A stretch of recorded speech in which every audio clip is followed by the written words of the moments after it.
While a lot of you are probably already sold on the Samsung Galaxy S4, some of you may either need some help making up your mind or just want to know a little more about the features.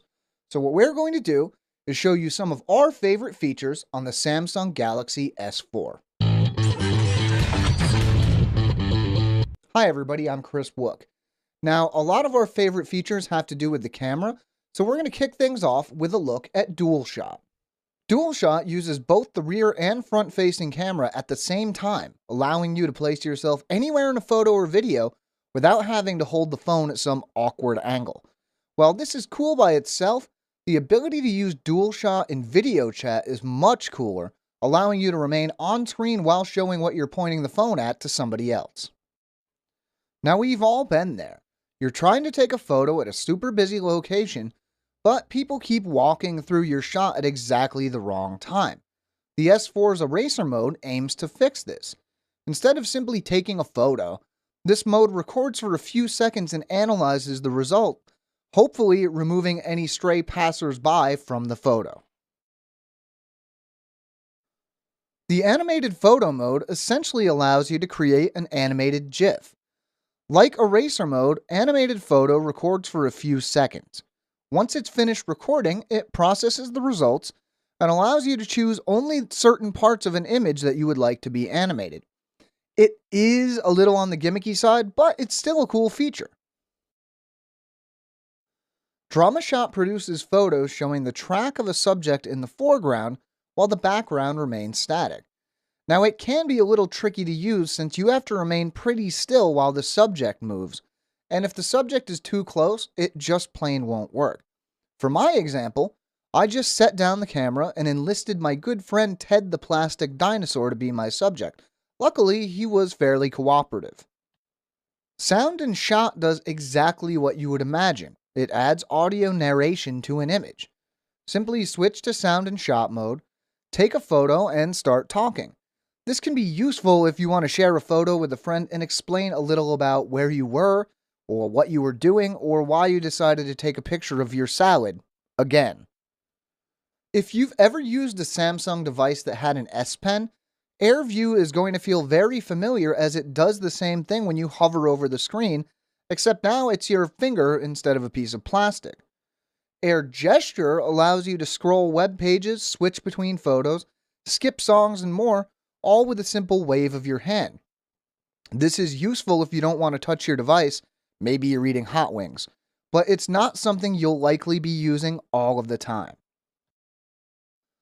Smart Scroll is a little similar to Air Gesture in that it allows you to scroll through web pages without touching your screen, but you still will want to hold on to the S4. Basically, it uses the front-facing camera to track your eyes, then you can tilt the phone toward or away from you to scroll up and down. Maybe you'll have better luck than I did, but while this worked fine for me sometimes, at others I found it pretty tricky to use. The camera can also track your eyes while you're watching a video and pause it if you look away, but you might want to turn this off if you find it's pausing too often. One of my personal favorite features is S-Health, which offers a ton of features to track your health habits. First, put in your gender, age, height, and weight, and now S-Health can track when and how you exercise, how many steps you take in a day, what you eat, and more. If you're looking to make some health changes or just keep up what you're already doing and track it, S-Health is a super useful tool. Watch On uses the Galaxy S4's built-in IR blaster to turn the phone into an all-in-one remote and media guide. Simply tell the phone your location and provider, then set up your devices and you never have to worry about losing your remote in the couch cushions or wonder what's on. This is neat, but I couldn't get Watch On to control my TV even though the TV was among the listed devices. We'll likely see support for more devices down the road, but I was still a little disappointed. S-Translator, well, translates things. It's an awful lot like Google Translate except for the name, but it's still pretty handy. You can either type or say the phrase you want to translate, and it will translate it to and from a variety of different languages and even read the translation to you out loud. And then we have a ton of other features like Optical Reader, which can scan QR codes and even recognize and translate text for you. A few other features I couldn't really use at all.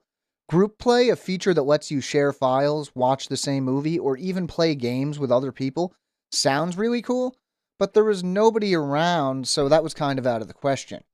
The updates to chat on had me in the same boat, as I couldn't find anyone to actually connect to.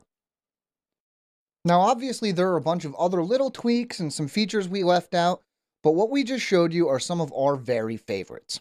We have a written companion to this video, so if you want to know more, head over to AndroidAuthority.com. You can find the link in this video's description. We have new videos going up all the time, so if you want to stay in the loop, make sure to subscribe to our channel. I'm Chris Wook for Android Authority, and as always, thank you for watching.